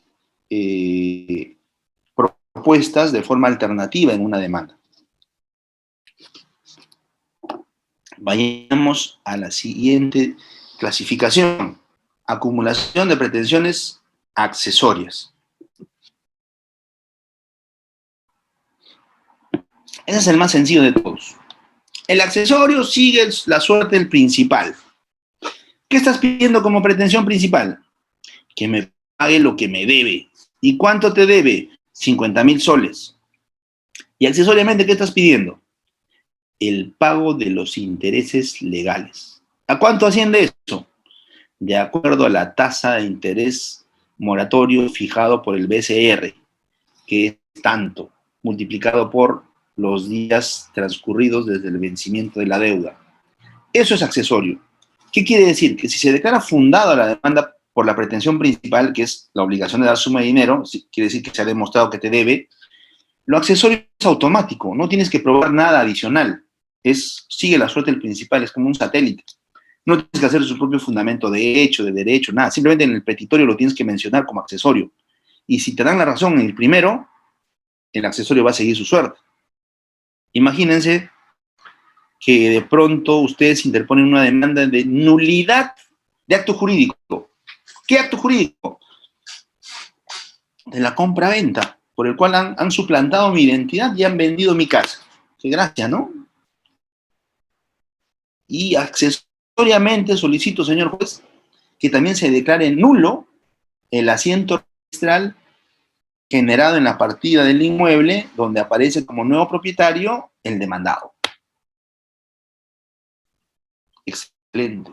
Si el contrato es nulo, ¿tiene sentido que siga inscrito en registros públicos la propiedad a nombre del comprador? No. Eso se cae automáticamente, pero hay que pedirlo, hay que mencionarlo. O sea, las pretensiones accesorias son consecuencias de la principal, consecuencias naturales, inmediatas, necesarias. Pero hay que pedirlas. Si no las pides, después en la sentencia tú le puedes decir, señor juez, me olvidé de pedirte que mandes un oficio a registros públicos para que no... no has pedido eso en la demanda, lo siento. ¿Ves? A veces ganamos el proceso en la pretensión principal, pero a veces en el tema están los pequeños detalles. Porque si tú no pediste que oficien a registros públicos para que no anulen el asiento, no lo van a anular. A nombre del demandado y él lo puede vender, lo puede hipotecar. Entonces, cuidado con los detalles.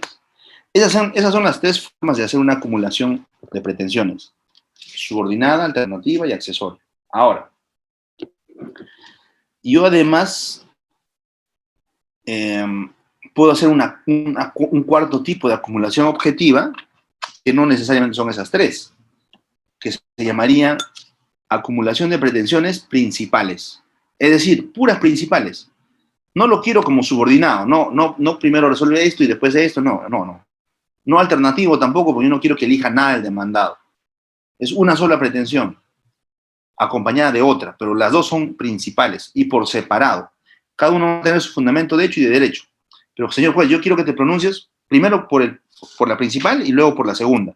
Pero no como en el subordinado. En el subordinado es, si me das la razón en el principal, ya no resuelvas el subordinado. No, acá yo quiero que te pronuncies primero sobre uno y luego sobre el otro. Un ejemplo.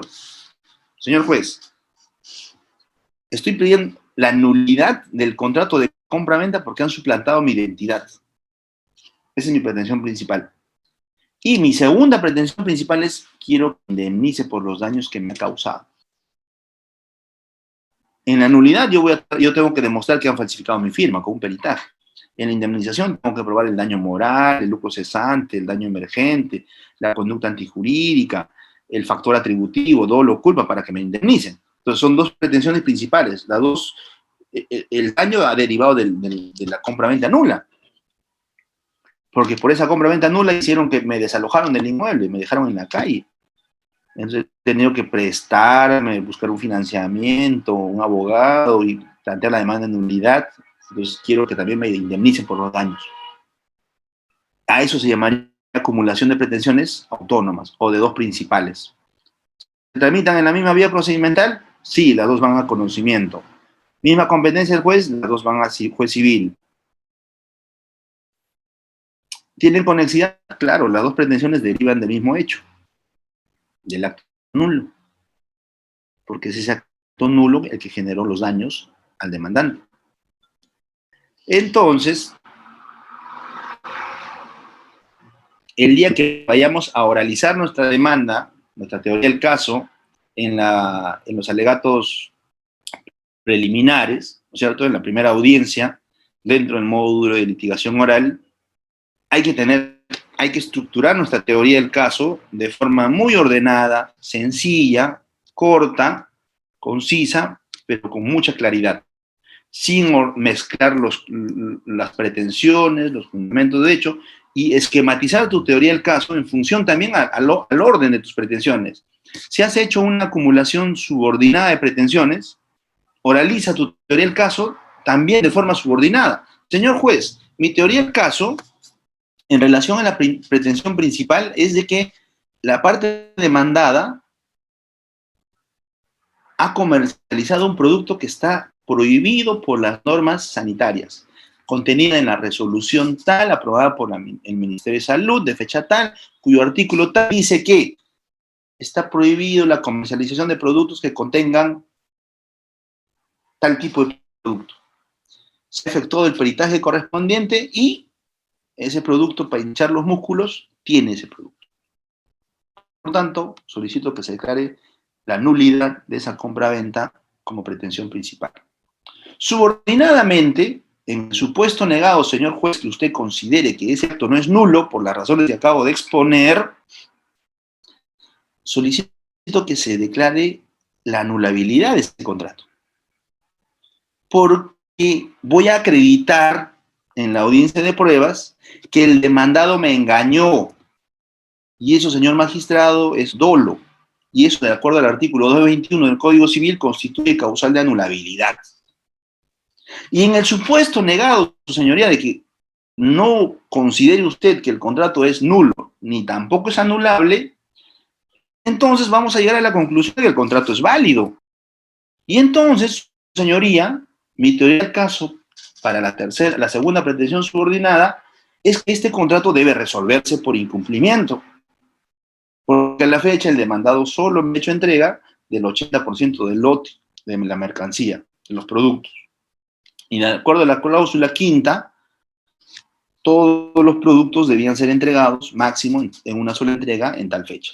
Lo que no ha sucedido, por lo cual hemos mandado 3 cartas notariales que se adjuntan como anexo B4 de mi demanda.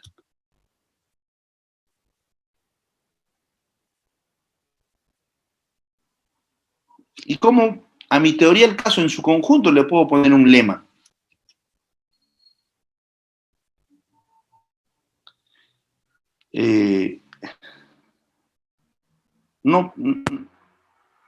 No engañes a, por ejemplo, no sé, o sea, tendría que buscar un lema, un rotulado a todo este caso, para que antes de empezar mi exposición, yo llame la atención del juez, capte su interés por conocer este caso.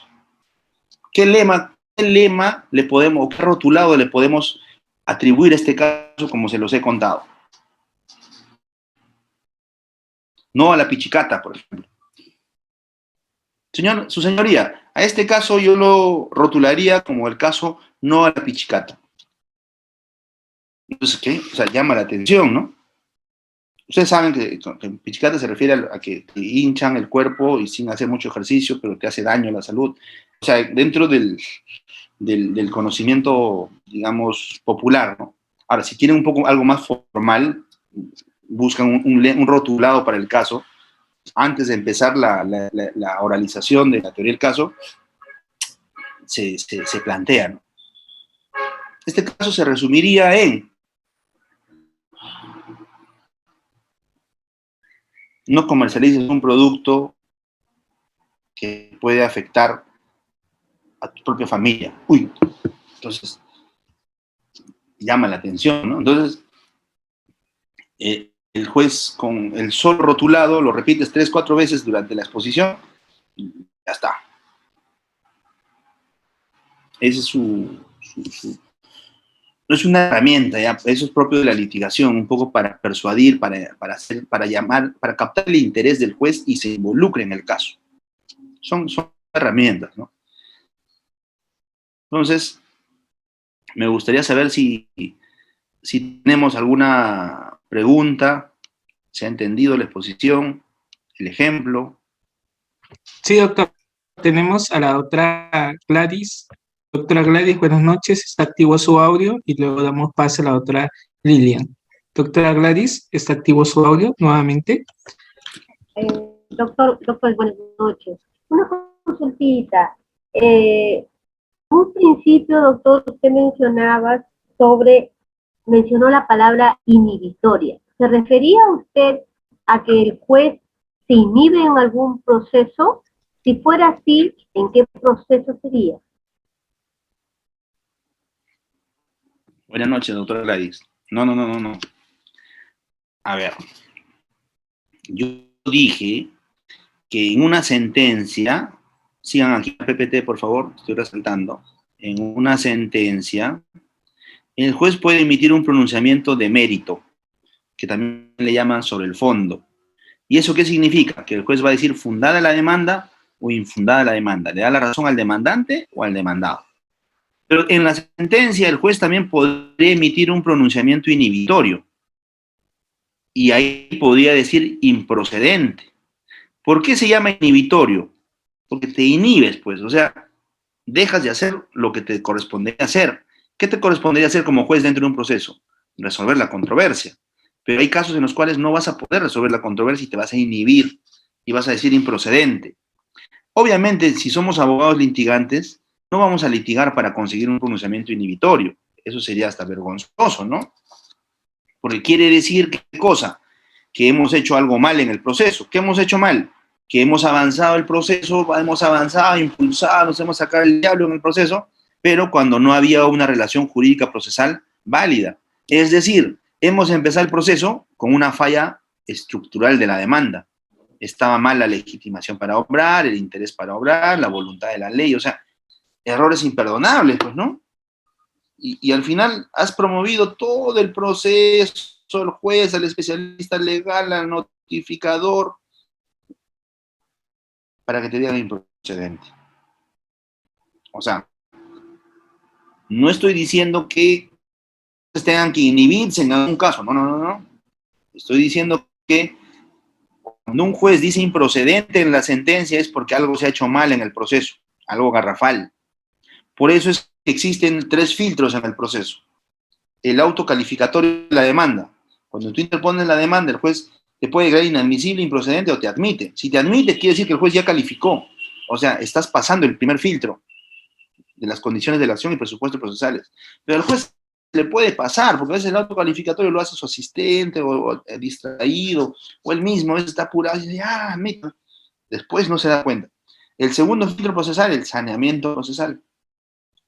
Ahí el juez revisa nuevamente las condiciones de la acción y presupuestos procesales. Y el tercer y último filtro, la sentencia, pues. Pero ya muy tarde, ¿no? O sea, en la sentencia me vas a decir improcedente, oye, todos hemos estado mal. El demandante, el demandado y el juez. Porque este tema lo debimos haber resuelto hace rato. ¿Qué vamos a hacer? Empezar otro proceso. Espero se haya entendido esta vez un poco mejor. Excelente, doctor. Doctora Lilian, y tenemos también al doctor José. Doctora Lilian, buenas noches. ¿Está activo su audio? Sí, Nuevamente. doctor, muy buenas Ahí noches. está. ¿Cómo está? Buenas noches, doctor Percy. ¿Qué tal? Muy sabias las comunicaciones que usted y los ejemplos que siempre nos ilustran, nos hacen los gráficos mucho más objetivos a nuestro desarrollo de trabajo. Doctor, en principio tengo un contrato de prestación hipotecario y resulta que la forma de la hipoteca se hace de manera, en ese sentido, en cambio de soles a dólares. Entonces, Indecopy te sale una resolución diciendo de que en efecto hay un proceso que se tiene que hacer de conciliación, se agota la vía administrativa, y entiendo que ahí Indecopy, por tema de idoneidad, en el tema del cambio de soles a dólares, va a haber un proceso contencioso. Mi pregunta es, como hay tutela jurisdiccional efectiva y este derecho de la presentación de la demanda, ¿qué pasaría si se presentan una demanda que solicite una indemnización por daños y perjuicios en este caso a los compradores, y otra a la misma vez solicitando el tema de la falta de idoneidad, la resolución del contrato del préstamo que se efectuó para la compra de pronto del departamento, ¿no? ¿Sería pretensión acumulativa o correspondería que sí sean varias estas dos demandas? A ver, doctora Lilian. Sí. Doctora Lilian, discúlpeme. Disculpe que la corte. Yo hago las preguntas y usted me contesta, porque la verdad no le he entendido mucho sobre el caso y más o menos no sé si estamos en Indecopy, estamos en el Poder Judicial, estamos en la etapa de conciliación, me ha confundido un poco. A ver, primero, entiendo que ha habido un préstamo de dinero, ¿cierto? Del banco hacia una persona natural, ¿correcto? Correcto, sí. Ya, un préstamo de dinero. Ahora, ¿ese préstamo de dinero ha sido en soles o en dólares? En soles, el desembolso Aquí. en soles. Ya, ok. Ya, ese préstamo ha sido para comprar un inmueble, entiendo. Correcto. Un inmueble se paga el 10% y el otro se paga por cuotas. Ok, entonces tenemos que una persona ha ido al banco a pedir un financiamiento para comprar un departamento y eso ha desencadenado en un crédito hipotecario, porque ese departamento al final ha quedado hipotecado a favor del banco, ¿no es cierto? Correcto, sí. Excelente. Entonces tenemos al banco como acreedor y al comprador como deudor con una hipoteca. El departamento que compró quedó hipotecado para el banco y el préstamo inicial es en soles. Correcto. ¿Dónde entran los dólares? Todo se efectuó, incluso la hipoteca en soles, y cuando siempre te obliga esta entidad bancaria a trabajar con una notaría X, y esta notaría hizo el cambio conjuntamente con quienes arreglaron el tema del banco y se hizo a dólares el préstamo hipotecario. Ok, Habiendo sido perdóname que el te triple corte. del monto. No, perdóname que te corte, nuevamente. O sea, el cambio no es que al banco le haya dicho al consumidor, mira, te voy a cambiar el tipo de tu deuda de soles, te lo voy a pasar a dólares. Porque tú puedes pedir ese cambio, o puedes cambiar de dólares a soles, viceversa. Solamente se accede a los ajustes. En este caso, ese cambio de moneda ha sido por un error de la notaría. Sabe Dios, pudo ser también por una cuestión de que están coludidos, ¿no es cierto? Sí, correcto, eso ¿Cierto? es. ¿O no? Sí, eso es, están coludidos, doctor. Hola. Sí, doctor, eso es, Lilian, están coludidos. Sí, sí lo escucho, doctor. Sí, doctor, es lo último, que estaban coludidos. Doctor, ¿se me escucha? Sí, un minuto, por favor. El doctor no se le escucha su audio. Un momento, por favor, doctora. Sí, está bien, gracias. Unos segundos, por favor. El doctor ya se está conectando nuevamente. Solamente problemas técnicos. Hola, buenas noches. Ahora sí, doctor. El que tuvo el problema fui yo, ¿verdad? Sí, doctor. Sí. Uy, las disculpas del caso, ya. A ver, doctora Lilia, me quedé en que fueron a la notaría y fue en la notaría donde hicieron el cambio. Y hay dos posibilidades, que fue por un error sin querer queriendo, cogieron mal el formato del contrato, pusieron dólares, o de pronto lo hicieron a propósito, con ganas de sacarle un mayor beneficio económico al comprador, ¿no es cierto? Correcto, doctor. Perfecto. Ahora, entonces, frente a ello, ¿qué posibilidades tiene el comprador? En ese caso, estamos ante lo que se conoce como un error optativo. ¿Qué es el error optativo? Es cuando celebramos un acto jurídico y estamos de acuerdo con ese acto jurídico, pero al final, al momento de manifestar la voluntad y exteriorizar esa voluntad en el documento, cometemos un error. Usted y yo nos ponemos de acuerdo para un contrato de arrendamiento, y hasta ahí todo está bien, pero al momento de firmar el contrato, el abogado se confunde y nos hace firmar una compra-venta. Y nosotros, por la confianza que nos tenemos, firmamos todo contento, bla, bla, bla, y a la hora le terminé vendiendo mi casa. O sea, nosotros estamos de acuerdo en el contrato de arrendamiento. Hay manifestación de voluntad, ese contrato debe ser válido. Pero en la práctica, por un error o por lo que fuere, objetivamente hemos terminado firmando un contrato de compra-venta. Entonces, a eso se conoce como error optativo y eso es causal de anulabilidad de acto jurídico. O sea, lo que correspondería sería interponer una demanda de anulabilidad ante el Poder Judicial y además acumular una pretensión autónoma o principal de indemnización por daños y perjuicios. Porque yo voy a asumir en mi teoría del caso de que ese error optativo se ha cometido a propósito. Tú lo has hecho coludiéndote con la notaría. Y si yo pruebo eso, a los dos le demando pago indemnización por daños y perjuicios.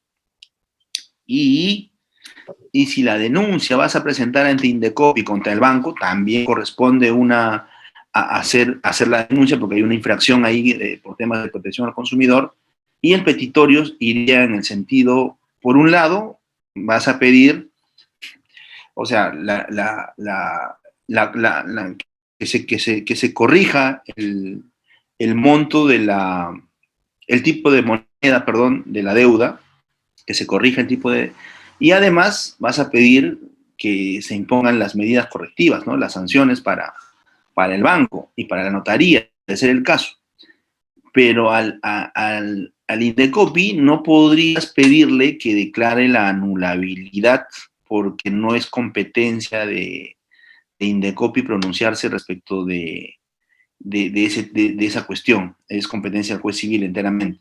A Indecopi, lo que Indecopi va a hacer es si va a constatar si efectivamente hubo o no hubo un cambio de moneda y si eso no se condice o no con la realidad del préstamo que tú querías, porque va a ser fácil, ¿no?, de probar, porque si el departamento cuesta 100 soles y yo te pagué en efectivo 20 soles, lo que me faltaba eran 80 soles, no $800, o perdón, $80. Entonces, ¿para qué y es más, eso está bancarizado, entonces el desembolso que has hecho en mi cuenta son 80 soles, no $80. Entonces, sí, Indecopi va a poder verificar esto rápidamente y va a sancionar a la inmobiliaria. Y si tú quieres incluir en tu denuncia también a la notaría, lo puedes hacer, pero ahí tendrías que extender el caso para decir que están coludidos. Y ahí la sanción puede ser para las dos, ¿no? Para la notaría y para el banco.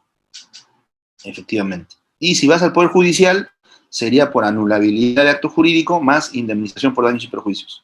La anulabilidad iría contra el banco y la indemnización contra el banco y contra la notaría. Siempre que acredites la colusión de ambas instituciones. Esa sería mi respuesta. Excelente, doctor. Tenemos al doctor José Manuel.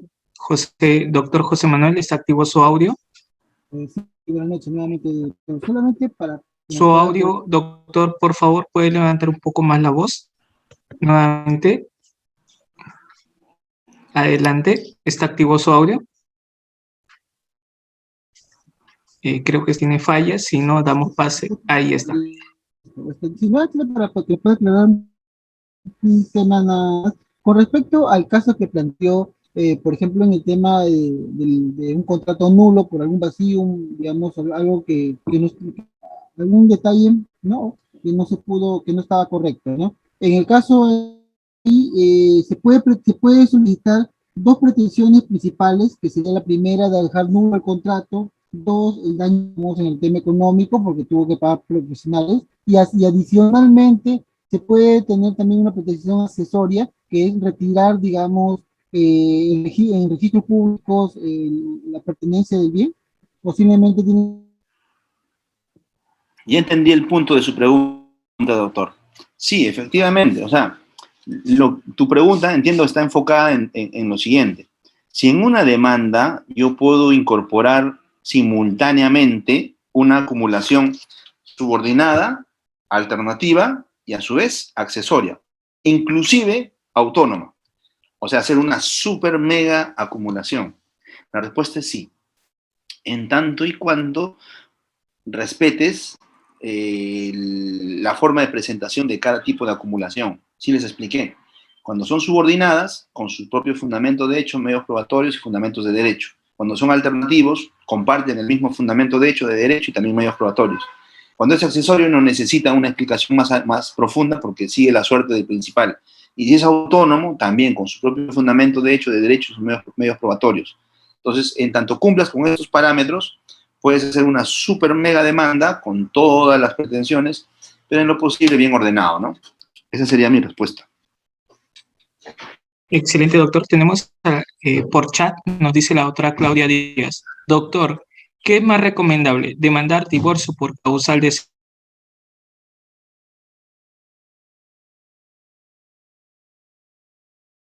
y en la misma demanda poner pretensión,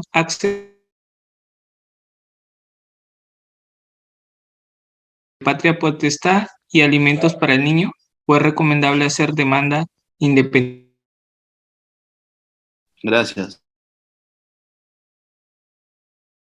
Gracias, pregunta. A ver.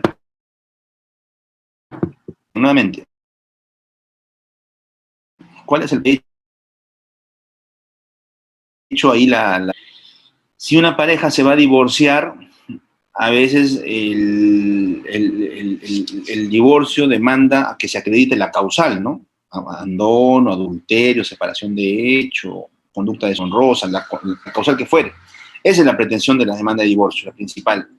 Pero claro, en el interín nos vamos a encontrar con que la pareja tiene hijos. Entonces hay que decidir también, si nos vamos a divorciar, hay que decidir también qué vamos a hacer con los hijos, cómo va a quedar esa situación. ¿Quién se queda con un hijo, con 2 hijos, con los 2? O sea, la tenencia, el régimen de visitas, con externamiento, sin externamiento, alimentos. Y si también hemos adquirido bienes durante la vigencia de nuestro matrimonio, también qué va a pasar con los bienes. Hay que liquidarlos. Yo me adjudico todo, tú me compensas en dinero, lo vendemos, nos repartimos el dinero. Oye, también tenemos un perrito. ¿Quién se queda con el perrito? ¿Ya ves? Entonces sí, efectivamente, en una sola demanda se pueden acumular todas estas pretensiones. Y eso les expliqué hace un buen rato cuando les dije, ¿no? El Código Procesal Civil establece la posibilidad de hacer acumulación de pretensiones, pero respetando 3 reglas. Misma competencia del juez, todos se tramitan en juez de familia, misma vía procedimental, esa es la regla, pero tiene una excepción. O sea, la regla general es que todas las pretensiones que se van a acumular se tramitan conocimiento, abreviado, sumarísimo. Pero si por alguna razón no cumplen esas reglas, hay que verificar que de pronto una sea de conocimiento y las demás que sean de vías distintas, todas se acumulan a la vía más lata. O sea, el de conocimiento absorbe las demás pretensiones. Y si es viable hacer esa acumulación, el mismo código lo permite, el inciso B del artículo 85. Y después, que sean de competencia del mismo juez, familia, y tengan conexidad, ¿no? Todas las pretensiones. ¿El hijo tiene conexidad con el divorcio? Sí, porque derivan de ese matrimonio. ¿Esa casa tiene conexidad con el divorcio? Sí, porque los 2 lo compraron.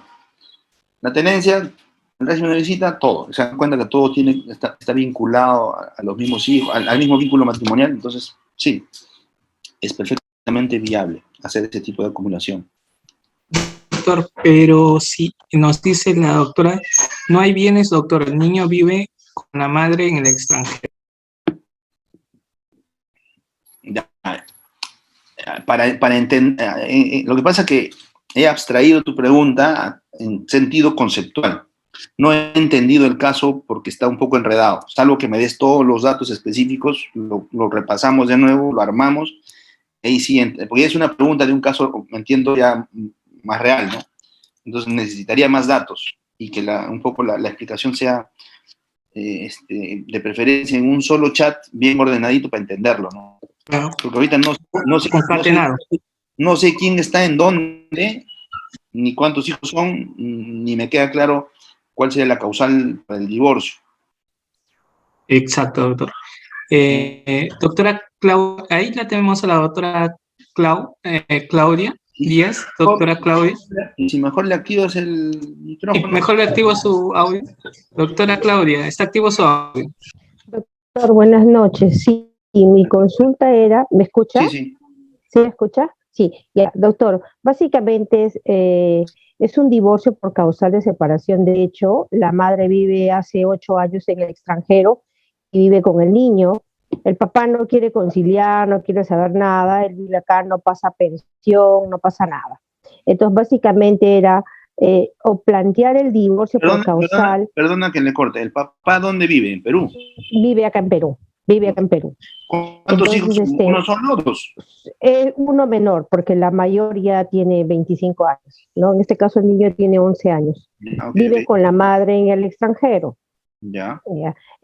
Entonces, se ha tratado de conciliar con el padre, pero el padre ni siquiera ha ido, es cero comunicación con él. Entonces, mi caso era... Perdona que le corte de nuevo. ¿La mamá que vive en el extranjero ha venido a Perú o quiere litigar desde el extranjero? No, me ha dejado un poder para litigar. Tengo un poder por escritura pública. Ok. Entonces ya no es relevante el tema que vive en el extranjero porque ya es como si estuviera acá prácticamente. Exacto. Ya. Exacto. Ya. No, básicamente era porque para decir que el niño vive con la mamá ya. El niño vive hace como 5 años con la mamá. ¿Cuántos años tiene el niño? El niño tiene 11 años. El niño tiene 11 años. Entonces, actualmente en el sitio donde está, para que haga cualquier gestión a nivel de colegio, le piden la autorización del padre, porque Claro. si no tiene firma el padre, no le pueden cambiar de colegio, no le pueden, o sea, no pueden hacer ninguna actuación para el beneficio del niño. Claro. Entonces le han Pero sugerido usted a ellas. o sea, usted puede interponer una demanda de divorcio aquí en Perú, y a esa Claro. demanda de divorcio puede acumular la tenencia. Y Eso era mi consulta, o sea, era, ¿podía yo acumular como pretensión principal el divorcio más la causal de tenencia y suspensión de patria potestad y aparte hacer el tema de alimentos, en otro proceso de alimentos, o sí, ya puedo todo en uno solo? ya todo de uno solo, ¿no? En uno solo. Ah, esa era mi duda. Sí. Pero eso no va a hacer que demore más el plazo, doctor. Pero también si hace varios procesos, va a congestionar más el Poder Judicial. Exacto. Va a tener que armar varios expedientes, sacar varias partidas, o sea.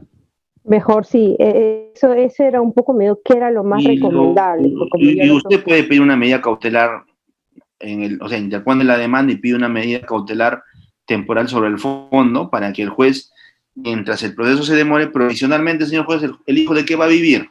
Ah, sí, ya, asignación anticipada. Ya, pero ¿puede tener la tenencia provisional también?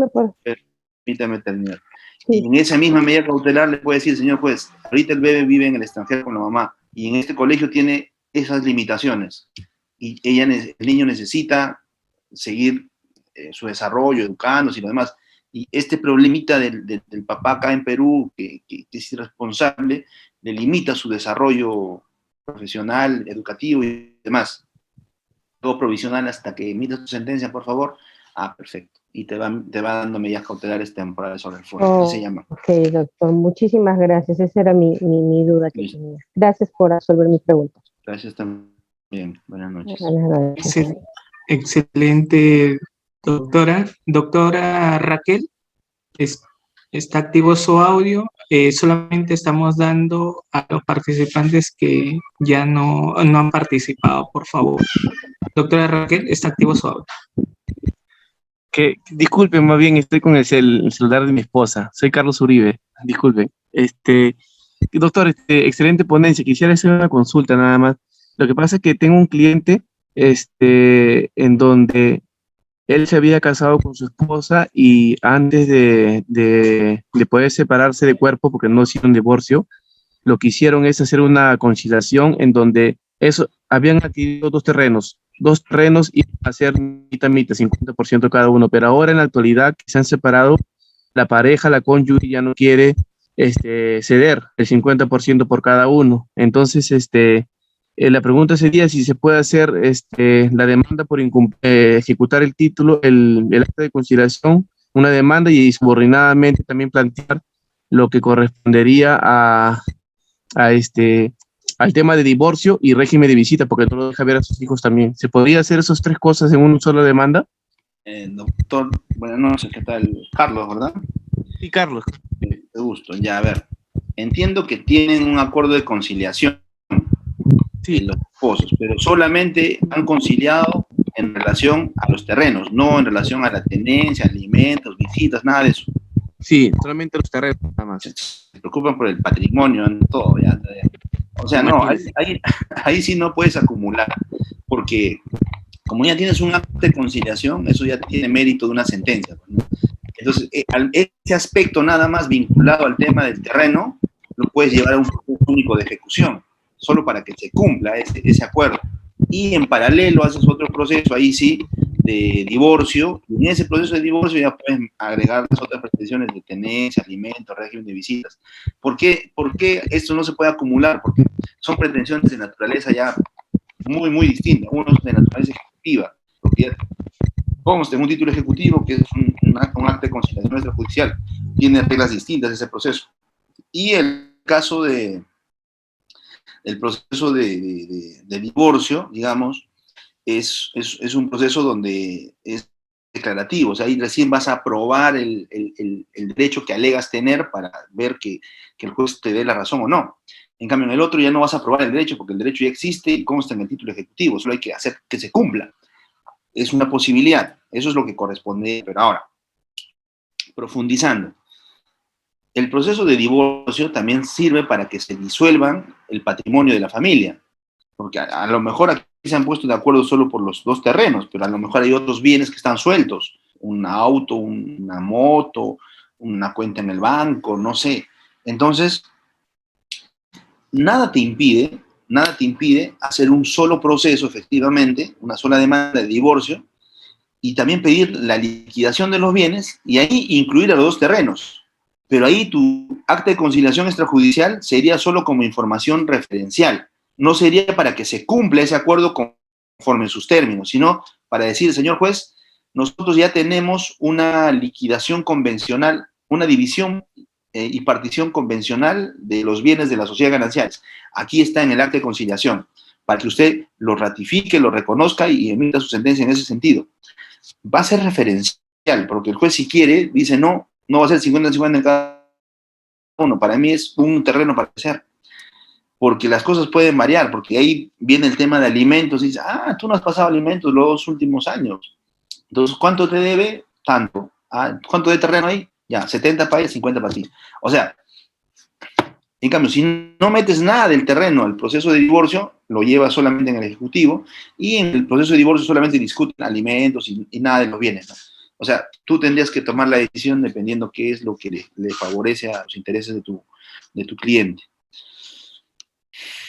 Esa sería mi respuesta.